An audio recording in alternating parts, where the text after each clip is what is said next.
Good morning students. New Paragon के digital platform पर आप सभी का हार्दिक अभिनंदन, स्वागत है। जैसा कि आप लोग पिछले कई दिनों से देख रहे हैं, हमारी धुआंधार क्लासेस चल रही है, ज़बरदस्त तरीके से आपकी पढ़ाई हो रही है। न्यू पैरागॉन परिवार के द्वारा बेहतरीन तरीके से गुणवत्तापूर्ण शिक्षा आप सभी को उपलब्ध कराने की पूरी कोशिश की जा रही है। एक ऐसी मुहिम छेड़ दी गई है जिसमें हर टीचर अपना बेस्ट देने का प्रयास कर रहा है। ठीक है, तो आप सब भी इस मुहिम का एक हिस्सा बने, ज़्यादा से ज़्यादा इसमें अपने आप को शामिल करें। हमारा लक्ष्य एक ही है, आपके जीवन का जो उज्जवल बन सके। ठीक है, इस मुहिम को आगे बढ़ाने के लिए हमें आपकी बहुत सहायता चाहिए। तो अपना जो ये चैनल है इसको लाइक करें, शेयर करें, ज़्यादा से ज़्यादा सब्सक्राइब करें। ठीक है, ये आपके द्वारा संभव है, ये आपको करना है। इसको मैं बार बार नहीं कहूँगा आपको कि आप लोग करो करो करो, ये अच्छा भी नहीं लगता है। ये आपका अपना फर्ज है। जैसे आज कोरोना चारों तरफ फैल चुका है, विश्व के कोने कोने में फैला हुआ है, ऐसे अपने जो क्लासेज हैं ये हर बच्चे के पास पहुंचनी चाहिए, पता चलना चाहिए कि न्यू पैरागॉन में कैसी पढ़ाई चले रही है। ठीक है, तो ज़्यादा से ज़्यादा लाइक करो, सब्सक्राइब करो, शेयर करो अपने चैनल को, सब बच्चों तक ये क्लासेस पहुंचनी चाहिए। तो अब अपन चलते हैं अपने आज के जो पिछला कल वाला टॉपिक था, हम संज्ञा पढ़ रहे थे। संज्ञा में हमने परिभाषा देखी थी और परिभाषा में हमने देखा था कि किसी भी व्यक्ति, वस्तु, स्थान, भाव का जो नाम होता है उसी को हम क्या कहते हैं? संज्ञा कहते हैं। भाई कोई भी जो नाम है वो संज्ञा है, चाहे किसी भी चीज का हो, चाहे स्थान का हो, चाहे भाव का हो, चाहे व्यक्ति का हो। इस संसार में जितनी भी चीजें हैं सबकी पहचान नाम से होती है और नाम जो है वही क्या है? संज्ञा है। क्लियर? फिर हमने बात की कि संज्ञा के तीन भेद होते हैं, व्यक्तिवाचक, जातिवाचक और तीसरा था भाववाचक। व्यक्तिवाचक संज्ञा हमने कल कर ली थी लगभग।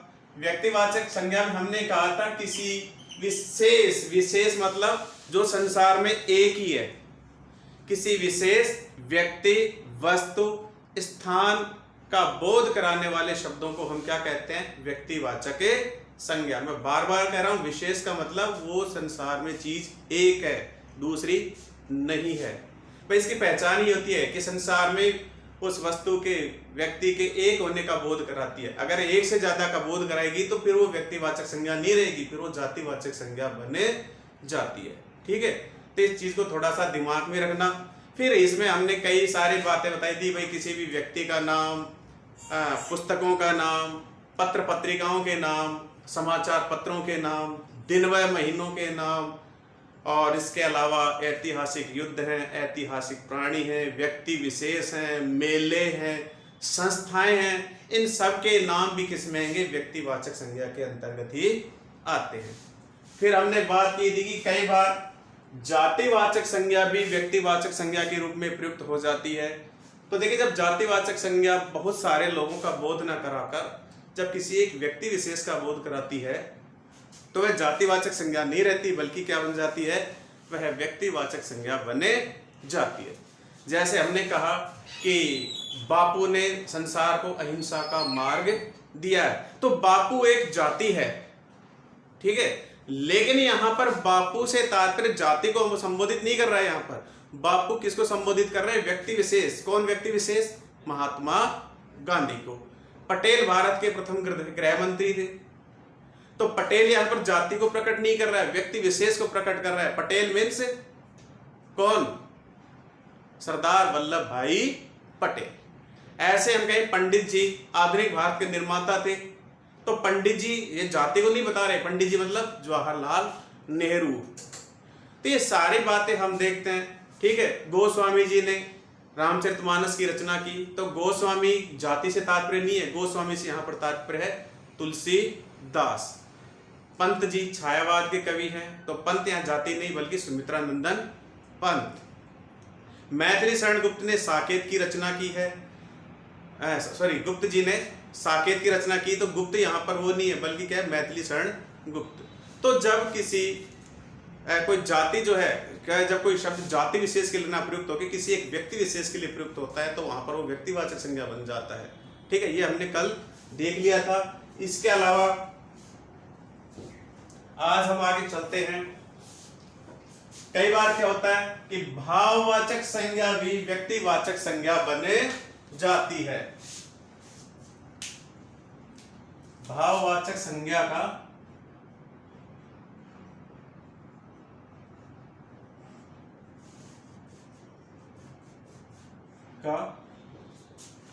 व्यक्तिवाचक संज्ञा के रूप में प्रयोग, व्यक्तिवाचक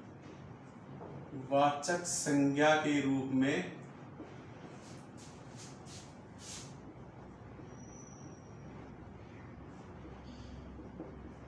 प्रयोग, भाववाचक संज्ञा का व्यक्तिवाचक संज्ञा के रूप में प्रयोग। देखिए कई बार जो भाववाचक संज्ञा है वो भी व्यक्तिवाचक संज्ञा के रूप में प्रयुक्त हो जाती है। आप लिखोगे जब भाववाचक संज्ञा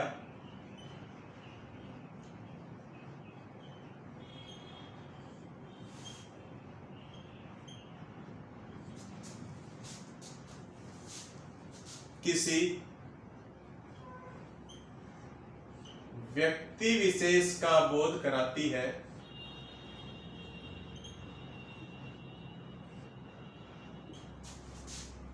किसी व्यक्ति विशेष का बोध कराती है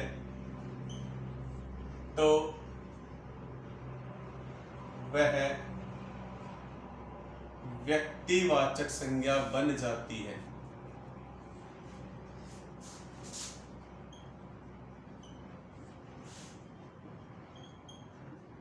बन जाती भाई संज्ञा कैसी है, भाववाचक है, लेकिन अगर वो किसी व्यक्ति विशेष का बोध करवा रही है तो फिर वो भाववाचक संज्ञा नहीं रहेगी बल्कि वो व्यक्तिवाचक संज्ञा बने जाएगी। जैसे हम कहें भावना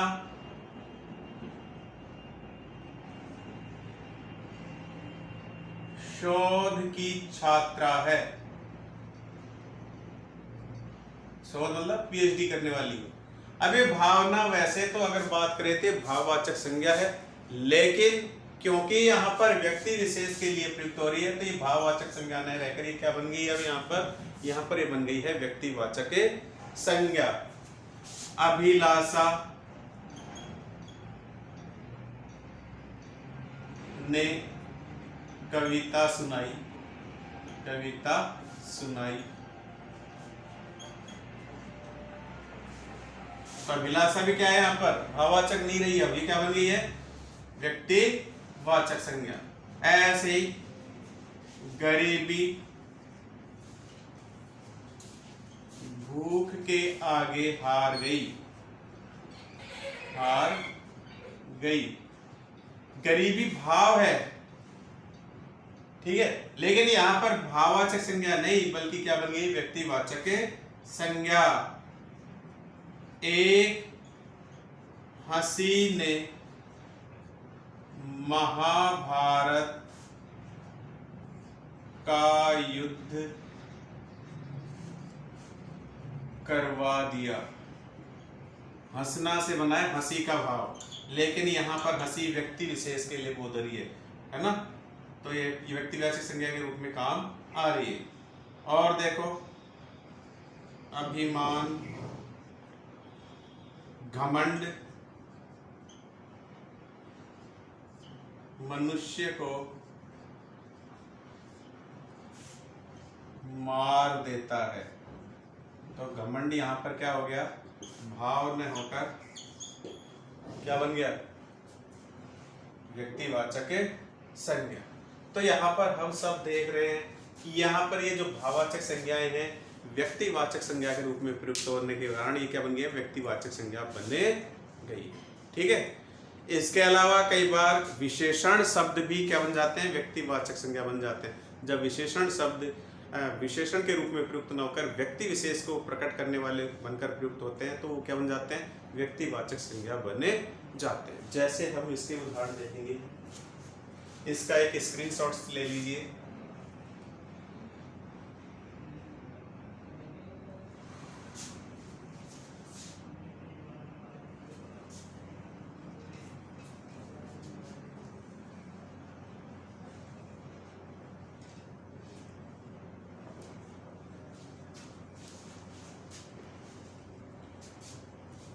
देखते हैं विशेषण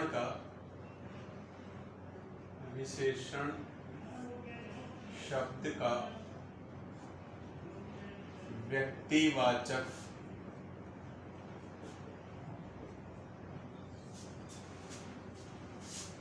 संज्ञा के रूप में प्रयोग। भाई विशेषण शब्द भी कई बार क्या बन जाते हैं, व्यक्तिवाचक संज्ञा बने जाते हैं। जब विशेषण शब्द किसी व्यक्ति विशेष का बोध कराते हैं, व्यक्ति विशेष का बोध कराते हैं,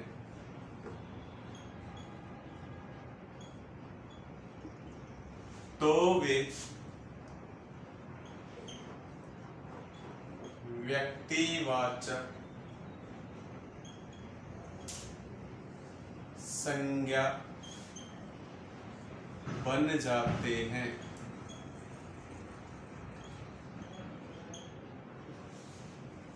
ठीक है, जब विशेषण शब्द किसी व्यक्ति विशेष का बोध कराते हैं तो क्या बन जाते हैं, व्यक्तिवाचक संज्ञा बने जाते हैं। जैसे हम देखेंगे, जैसे मैं कहूं निराला छायावाद के कवि हैं, निराला छायावाद के कवि हैं। अब मैं जब कह रहा हूं निराला शब्द विशेषण शब्द है वैसे तो, लेकिन क्योंकि ये व्यक्ति विशेष को प्रकट कर रहा है, व्यक्ति विशेष को सूर्यकांत त्रिपाठी निराला, ये मूल कौन है, सूर्यकांत त्रिपाठी निराला,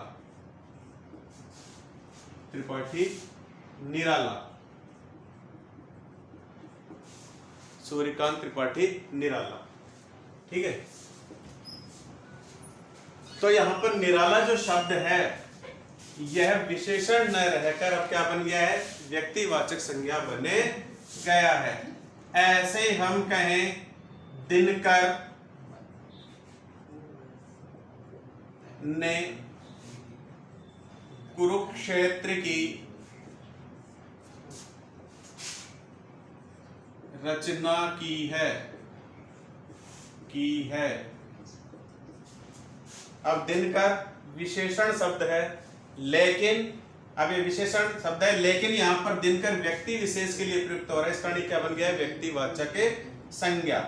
इसका पूरा नाम क्या जाएगा, रामधारी सिंह दिनकर। ठीक है, ऐसे हम कहें आजाद ने अंग्रेजों से लोहा लिया। अब आजाद शब्द विशेषण है, लेकिन यहां पर विशेषण नहीं रहकर क्या है, ये संज्ञा के रूप में काम आ रहा है, व्यक्तिवाचक संज्ञा। आजाद कौन, चंद्रशेखर आजाद। तो हमने देखा कि जब कोई विशेषण शब्द व्यक्ति विशेष का बोध कराता है तो वो फिर विशेषण नहीं रहता, बल्कि क्या बन जाता है, व्यक्तिवाचक विशेषण संज्ञा बने जाता है। ठीक है, तो ये अपनी व्यक्तिवाचक संज्ञा थी पूरी की पूरी। इसका एक स्क्रीनशॉट ले लीजिए। फिर आज हम शुरू करते हैं जातिवाचक संज्ञा।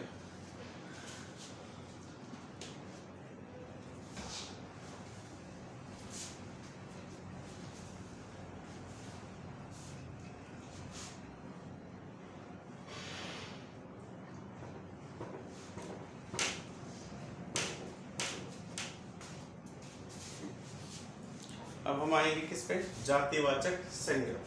संज्ञा का दूसरा भेद हमने देखा था जातिवाचक संज्ञा।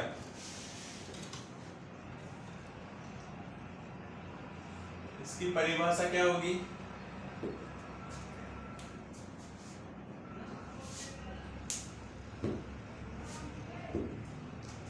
वे संज्ञा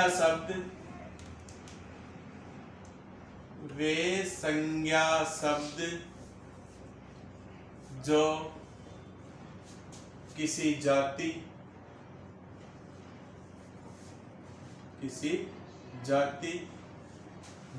के सब पदार्थ, जाति के सब पदार्थों का, वे संज्ञा शब्द जो एक किसी हम करेंगे एक जाति, वे संज्ञा शब्द जो एक जाति के सब पदार्थों का बोध कराते हैं,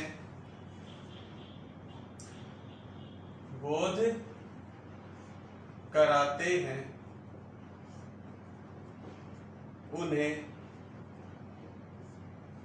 जातिवाचक संज्ञा कहते हैं।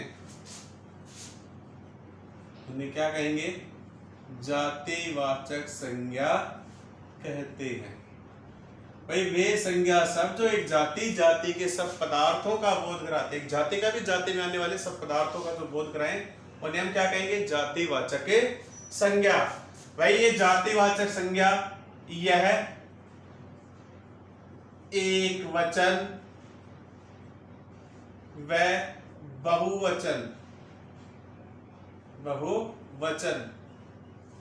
दोनों रूपों में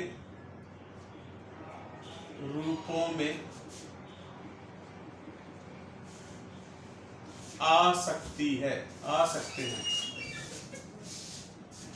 ये एक वचन में भी हो सकते हैं और ये बहुवचन में हो। इसकी सरल पहचान यह है कि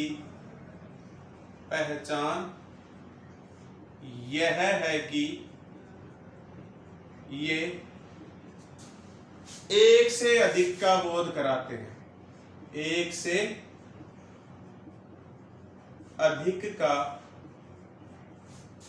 बोध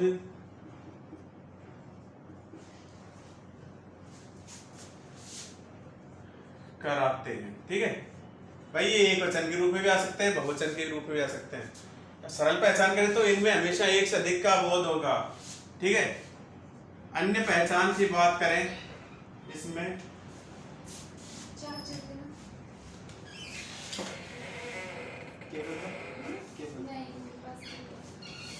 अन्य पहचान की बात करें तो इसके अंतर्गत संबंधों के नाम,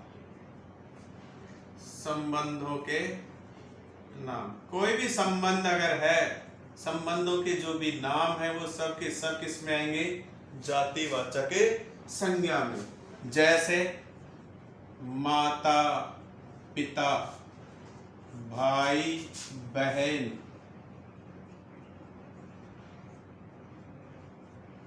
नाना नानी, चाचा चाची, दादा दादी, ये सब जो भी रिश्ते नाते हैं, सब के सब रिश्तों के संबंधों के नाम किसमें आएंगे, जातिवाचक संज्ञा में आएंगे। व्यवसाय व पदों के नाम भी किस में आते हैं, पदों के नाम, ये भी किस में आएंगे, जातिवाचक संज्ञा में। कोई भी व्यवसाय है, जैसे कोई दुकानदार है, कारीगर है, ठीक है, या फिर कोई मिस्त्री है या और कोई व्यवसाय करता है। पदों में मान लीजिए कोई प्रधानमंत्री है, राष्ट्रपति है, सरपंच है, प्रधानाचार्य है, ये सब पद हैं। ये सब पदों के नाम भी किस में आते हैं, जातिवाचक संज्ञा में। ठीक है, इसके अलावा वस्तुओं के नाम भी किस में आएंगे, जातिवाचक संज्ञा में आएंगे। जैसे कुर्सी, पेन। पेन, एक तो मैं कहूँ ये पेन है, एक मैं ये कहता हूं ना कि ये सैलो का पेन है, तो अगर मैंने नाम ले दिया तो फिर वहां पर वो व्यक्तिवाचक संज्ञा बन गया, वो सैलो नाम लेते ही। और मैं कहूँ ये पेन है, तो अगर अकेला पेन है तो फिर वो जातिवाचक है। ठीक है, तो प्रॉपर अगर आप नाम ले देते हो तब तो व्यक्तिवाचक संज्ञा बन गया। लेकिन अगर आप बहुत सारे चीजों का उसमें बोध हो रहा है, जैसे ये पेन है तो बहुवचन का बोध कराने वाले, तो फिर वो जातिवाचक है। कुर्सी, पेन, कंप्यूटर, पंखा, और भी कई वस्तुओं के नाम आप ले सकते हैं, इसमें कोई भी सामान हो सकते हैं। वस्तुओं के नाम, प्राणियों के नाम,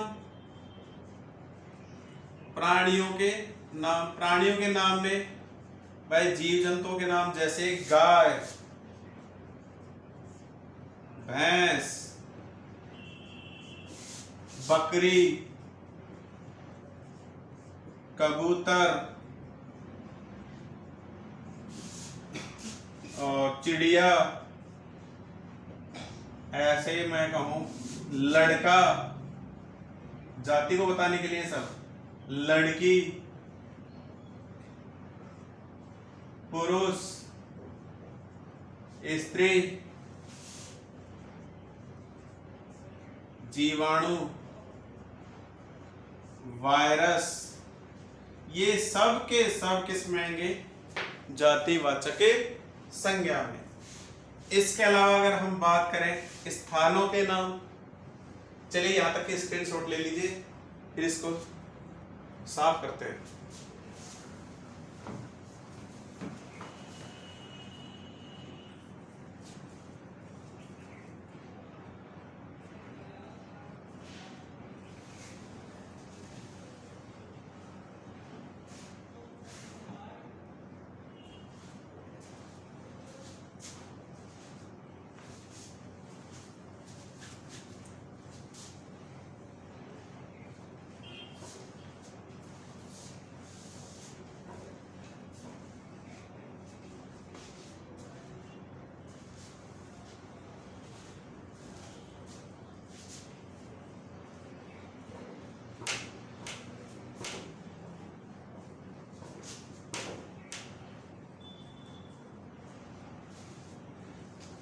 देखिए स्थानों के नाम, स्थानों के नाम भी किस में आएंगे?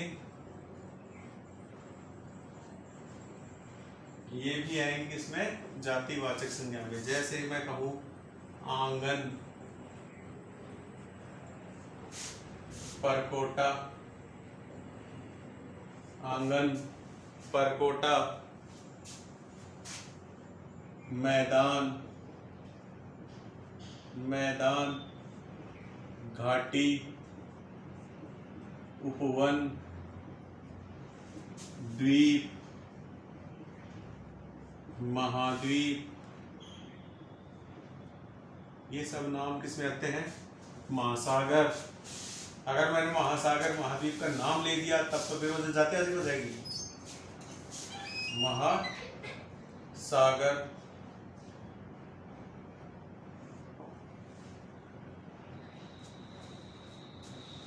और देश, है कि नहीं? ये सब के सब किस में आ गए? जातिवाचक संज्ञा में। क्षेत्रीय व राष्ट्रीय जातियों के नाम भी किस में आएंगे?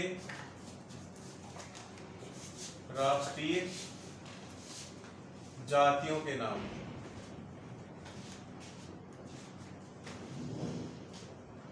क्षेत्रीय व राष्ट्रीय जितनी भी जातियां हैं, इन सब के नाम भी किस में आएंगे? जातिवाचक संज्ञा में। जैसे गुर्जर, यादव, ब्राह्मण, भारत, जैसे राष्ट्रीय में बात करें भारतीय, जापानी, चीनी, ये सब क्या हुई? राष्ट्रीय जातियां, है ना? तो ये सब किस में आएंगी? जातिवाचक संज्ञा में। प्राकृतिक जो तत्व है ये भी किस में आएंगे,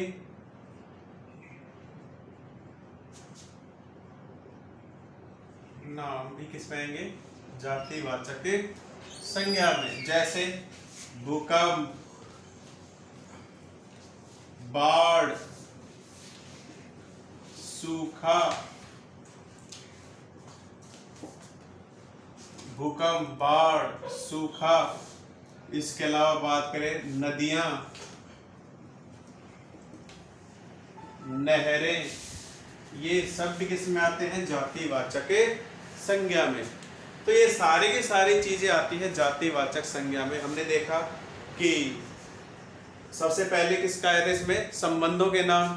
कोई भी संबंध है जैसे माता पिता, भाई बहन, चाचा चाची, नाना नानी, दादा दादी, ये सब के सब रिश्ते जो है जातिवाचक संज्ञा में आते हैं। फिर हमने कहा व्यवसाय और पदों के नाम। कोई भी व्यवसाय का नाम है, चाहे दुकानदार है, चाहे कारीगर है, चाहे मिस्त्री है, चाहे इंजीनियर है, चाहे प्रधानमंत्री है, चाहे राष्ट्रपति है, चाहे सरपंच है, चाहे प्रधानाचार्य है, किसी भी पद पे है, कोई भी कार्य करता है, तो सब किस में आएंगे, जातिवाचक संज्ञा में आएंगे। फिर हमने देखा वस्तुओं के नाम, पंखा, टेबल, कुर्सी, बस, ट्रक, कार, ये जितनी भी चीजें हैं सब किस में आएंगे, जातिवाचक संज्ञा के अंतर्गत। फिर हमने देखा प्राणियों के नाम भी किस में आते हैं, हमेशा जातिवाचक संज्ञा के अंतर। गाय, भैंस, बकरी, भेड़, बिल्ली, कुत्ता। इसके अलावा मनुष्य, जीवाणु, विषाणु, कीटाणु, ये सभी जातिवाचक संज्ञा के अंतर्गत आएंगे सब शब्द।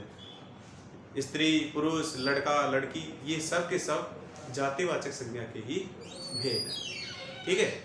इसके अलावा क्षेत्रीय व राष्ट्रीय जातियां हैं और प्राकृतिक तत्वों के नाम हैं, और अगर बात करें तो स्थानों के नाम हैं। ये सब भी जातिवाचक संज्ञा के अंतर्गत ही आते हैं। ठीक है। तो थोड़ा सा और हम कल इस जातिवाचक संज्ञा का देखेंगे। आज के लिए इतना ही। Thank you.